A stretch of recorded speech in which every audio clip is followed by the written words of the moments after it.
देश में 34 साल बाद नई शिक्षा नीति लागू होने जा रही है।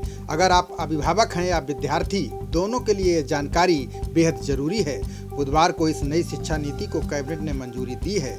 नई शिक्षा नीति में स्कूल के बस्ते प्री प्राइमरी क्लासेस से लेकर बोर्ड परीक्षाओं में आमूल-चूल बदलाव किया गया है। स्कूल की फीस, रिपोर्ट कार्ड, एडमिशन के तरीकों में बदलाव हुआ है। ये शिक्षा नीति प्राइमरी से लेकर उच्च शिक्षा जैसे एमए, पीएचडी, एमफिल तक में लागू होगी।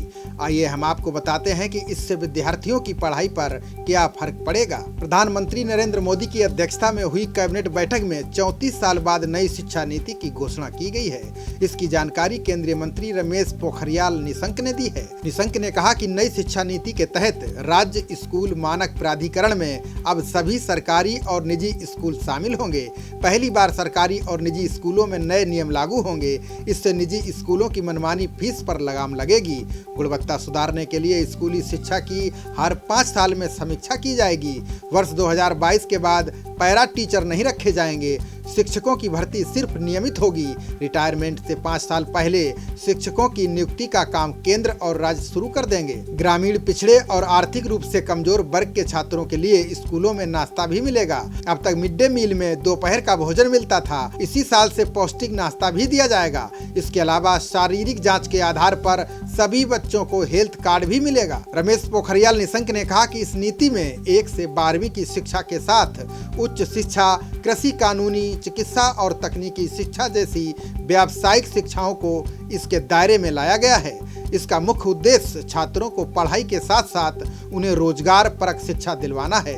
अभी तक आप आर्ट, म्यूजिक, क्राफ्ट, स्पोर्ट्स, योग आदि को सहायक पाठ्यक्रम के तौर पर पढ़ते आए हैं। अब ये मुख्य पाठ्यक्रम का हिस्सा होंगे। अभी तक बीमार या अन्य कारण से बीच में पढ़ाई छूटने पर पूरा साल बेकार हो जाता था। अब ऐसा नहीं होगा। सरकार ने कॉलेज की डिग्री को 3 से 4 साल का करने का निर्णय लिया है। पढ़ाई बीच सेमेस्टर में छूट जाती है तो आपको 1 साल पढ़ाई का सर्टिफिकेट मिलेगा। 2 साल की है तो डिप्लोमा मिलेगा।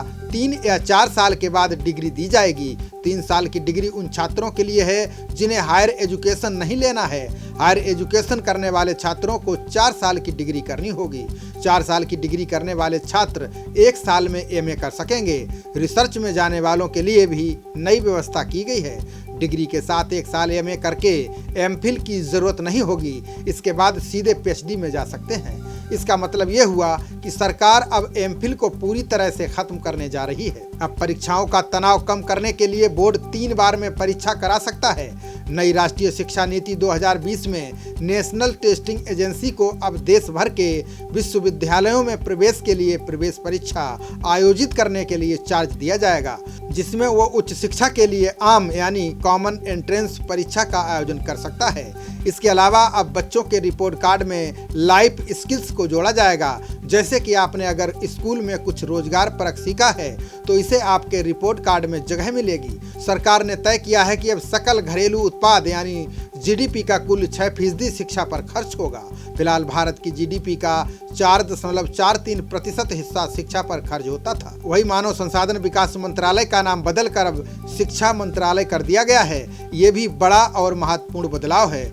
नई शिक्षा नीति में लड़कियों की शिक्षा के लिए बड़े बदलाव किए गए हैं। इसके लिए कस्तूरबा गांधी बालिका विद्यालय का विस्तार 12वीं तक करने का सुझाव नई शिक्षा नीति 2019 में है। कोरोना के दौरान नई शिक्षा नीति के तहत भारत ने विदेशी विश्वविद्यालयों के लिए अपने दरवाजे खोल दिए हैं। दुनिया के प्रतिष्ठित विश्वविद्यालय अब देश में अपने कैंपस खोल सकेंगे। इससे प्रतिभा पलायन को रोकने में मदद मिलेगी। साथ ही देश की अर्थव्यवस्था को भी खासी बढ़त मिलेगी।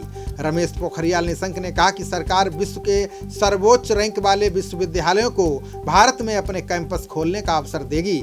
इस फैसले के पीछे ये तथ्य काम कर रहा है कि हर साल 7.5 लाख छात्र विदेश पढ़ने जाते हैं। ऐसा करने के लिए वो विदेश में अरबों डॉलर की मोटी रकम खर्च करते हैं। भारत इस रकम को बचा सकता है। खबरों का सिलसिला जारी रहेगा। देखते रहिए जनप्रवाद। नमस्कार।